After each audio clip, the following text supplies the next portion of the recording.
حیدرآباد کے عثمانیہ دواخانے میں میڈیکل طلباء سمیت کل 69 ڈاکٹروں کووڈ کا ٹیسٹ مثبت آیا ہے۔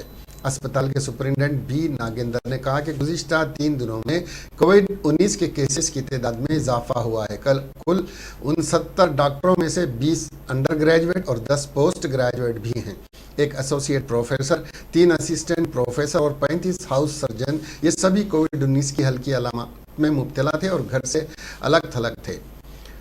انہوں نے کہا کہ کل 400 ہاؤس سرجن ہیں، جن میں سے 200 ہر بار اسپتال میں دستیاب ہوتے ہیں۔ ہاؤس سرجن کے علاوہ 80 پی جی طلباء بھی اسپتال میں ایک دن میں 2500 مریضوں کی خدمات کے مطابق کام کر رہے ہیں۔ سپرنٹینڈنٹ نے کہا کہ گاندھی ہسپتال کو کووڈ-19 کیئر سینٹر کے طور پر تبدیل کرنے کے ساتھ تمام ایمرجنسی کیس عثمانیہ اسپتال بھیجے جا رہے ہیں۔